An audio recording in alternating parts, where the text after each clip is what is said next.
Госдума во втором и третьем чтениях приняла закон о дальневосточном гектаре. Принятие документа поддержали 353 депутата, против проголосовали 8 парламентариев. Итак, регионы, в которых можно один раз бесплатно получить землю: Камчатский, Приморский, Хабаровский края, Амурская, Магаданская, Сахалинская области, Еврейская автономная область, Чукотский автономный округ и Якутия. Представляя законопроект депутатам, председатель Комитета Госдумы по земельным отношениям Алексей Русских отметил, что документ доработан с учетом замечаний, и активное участие в работе над проектом закона принимали представители Республики Саха-Якутия. Напомню, в соответствии с законом гражданину на основании его заявления однократно может быть предоставлен в безвозмездное пользование земельный участок, находящийся в государственной или муниципальной собственности, площадь которого не превышает 1 гектара. Заметим, что в окончательной редакции проекта закона о дальневосточном гектаре изменены сроки его вступления, согласно предложениям республики. Так, на всей территории России закон начнет реализовываться с 1 февраля 2017 года, а не с 1 декабря 2016, как планировалось ранее. Вводить его будут постепенно. На первом этапе земля будет выделяться в пилотных районах каждого региона, и получить ее смогут только жители этого субъекта. На втором этапе земельный надел смогут получить жители Дальнего Востока и лишь в третью очередь остальные граждане России. Землю планируется предоставлять на 5 лет, в случае использования закреплять право собственности, а в случае неиспользования изымать. Известно, что над поправками к резонансному закону Якутия работала продолжительное время, были учтены предложения общественности, депутатов, властей республики.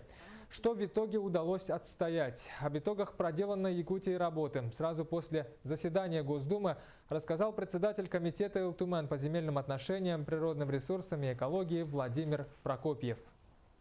Если привести небольшую статистику, то изначально проект закона состоял из 13 статей и всего лишь заложенных на 18 страницах, то сегодня у этого проекта закона около 20 статей и порядка 90 страниц. Он существенно изменен, доработан, и прежде всего с учетом предложения нашей республики. Я считаю, что сегодня максимально защищены интересы не только якутян, но и всех дальневосточников. Но если вспомнить некоторые основные моменты, которые были предложены и приняты, это, во-первых, защищены особо охраняемые природные территории, защищены территории традиционного природопользования коренных малочисленных народов Севера Сибири. Значит, защищены земельные участки, под которыми находятся полезные ископаемые. Сегодня при предоставлении земельных участков запрещается как вид деятельности обозначать ряд видов, в том числе запрещена сплошная рубка лесов. При нахождении на той или иной территории полезных ископаемых, действует федеральный закон о недрах, в соответствии с которым просто так, без аукциона или без иных норм и требований закона невозможно начать добычу полезных ископаемых. Это очень сильный ограничитель. Далее гражданин, тоже получив землю лесного фонда, не имеет права просто так начинать вырубать или чем-то иным заниматься, поскольку ему необходимо разработать отдельный проект освоения лесов и использовать по правилам лесного законодательства. Предоставлены определенные полномочия субъектам, в том числе и главе республики, определять те или иные территории, которые не подлежат предоставлению в определенных пределах. Мы считаем, что достаточно защищены и охотничьи угодья, поскольку там, во-первых, написано о том, что территории, которые подлежат передаче по охотхозяйственным соглашениям, они не предоставляются по правилам данного закона. Далее, там четко обозначены будут в федеральной информационной системе территории, зоны и территории, которые имеют определенные ограничения. Это такие зоны, как, допустим, охотничьи угодья. В в том числе и общее пользование. То есть человек, который будет планировать получение земельного участка, он уже из этой информационной системы будет знать, что на этой территории имеется охотничьи угодья, то есть он уже не будет записывать как вид деятельности охоту на территории на Дальнего Востока, где имеются соответствующие охотничьи угодья. То есть мы считаем, что этими нормами достаточно серьезно защищены интересы всех наших жителей. Между тем, пилотным в Якутии по выделению дальневосточного гектара определен Нерюнгринский район. По словам властей муниципалитета, для этого у района есть все условия. Там минимальное количество участков, не стоящих на кадастровом учете, нет земель сельхозназначения. К примеру, из 22 родовых общин коренных малочисленных народов Севера земли 20 общин уже стоят на учете. Также учтены все земли подгорные отводы, то есть те, на которых работают промышленные предприятия. Таким образом, свободных земель в Нерюнгринском районе мало, что как раз подходит для пилотной реализации закона. Ранее, напомню, раздачу земель планировали начать с Намского улуса. По порядку и подробнее наш корреспондент Юлия Михайлова.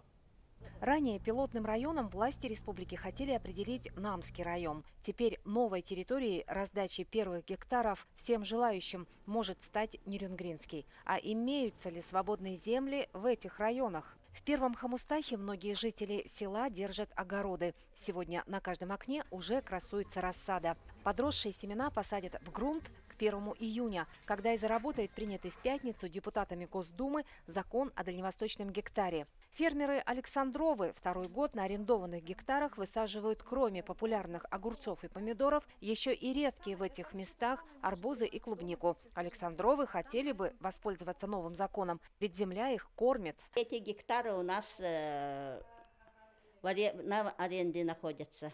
Нам бы дали такое все. У нас семейство большое, и вот на этот гектары бы дошли. Это новый микрорайон для молодых семей. Дома имеют индивидуальное благоустройство, есть скоростной интернет. Но так не по всей республике. Территория-то огромная.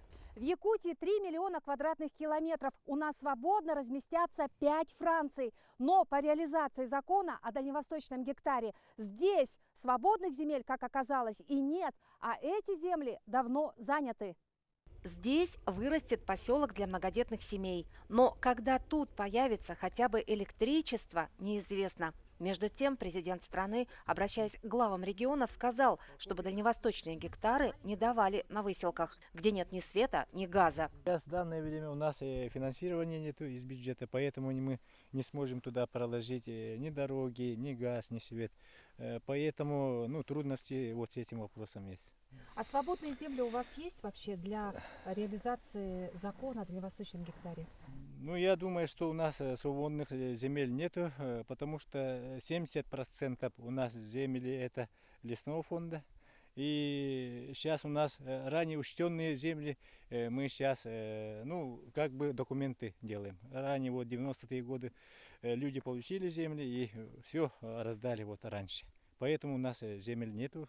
Так что фермеры Александровы вряд ли смогут получить бесплатно заветные гектары. А если землю им и выдадут, то как раз на выселках. Дальневосточный гектар – это не первая попытка привлечь на Дальний Восток как можно больше россиян. Чтобы плотно заселить эту часть территории страны, в свое время Столыпиным была принята масштабная земельная реформа. 100 лет назад предполагалось, что здесь сплошь будет город-сад. Тогда раздача свободных земель бесплатно на Дальнем Востоке в собственность переселенцам помешала Первая мировая война. Сегодня ничто не препятствует будущему потоку желающих переехать на восток страны, заниматься сельским хозяйством. Правда, на вечной мерзлоте. Я работаю с утра до вечера, нужно работать, не выходя из теплицы. И много наше лето иногда бывает совсем плохим. В прошлом году совсем было плохо. Поэтому арбузы у нас немножко не поспевает. Одна теплица закрывать. Пленка стоит много денег. Нынче нам надо 50 тысяч буренок. А у нас у нас 2 теплицы. Одна 100 метров ширины, длины и ширины 40 метров сколько-то. А вторая 50 метров длины. И идет много пленок. И много денег вложить надо. В Нерюнгринском районе, даже приложив максимум усилий, вряд ли удастся выращивать в промышленных объемах огурцы и помидоры. Климат не тот, да и кругом горы. Но местные власти готовы к реализации закона. Почему, в принципе, логично сделать пилотным районом реализации закона именно наш район? Потому что как такового интереса, в общем-то, не возникнет. А у нас будет время, у всех нас, обкатать нормативку всю. У нас нет ни одного гектара сельхозугодий, у нас нет сенокосных угодий. Непосредственно Ивенкийский национальный наследие, земля тоже выведена и тоже стоит на кадастровом учете. У нас нет лесов категории той, где идет промышленная лесозаготовка. В единственном Ивенкийском национальном поселении испокон веков занимаются оленеводством. В селе Иенгра зарегистрированы 22 родовые общины. Земли оформлены у 20. Как восприняли новость коренные жители Нерюнгринского района о том, что совсем скоро отсюда начнется бесплатная раздача земель переселенцам? Для моих земляков и для меня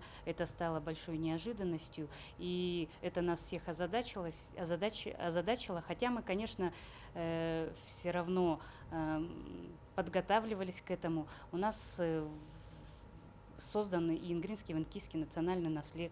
У нас зарегистрирована территория традиционного природопользования. Но мы все равно обеспокоены этим, потому что, например, если у нас у 20 общин земли оформлены, то для оленеводов МУП «Золотинка» земель оформленных как таковых нет. И мы боимся, что наши оленеводы, хозяйства нашего, могут остаться вообще без оленьих пастбищ.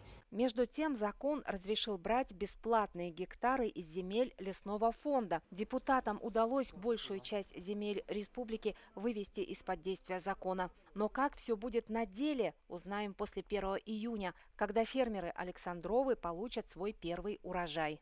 Юлия Михайлова, Василий Соловьев, Надежда Акимова, Вадим Барашков, Семен Амосов. Специально для программы «День за днем».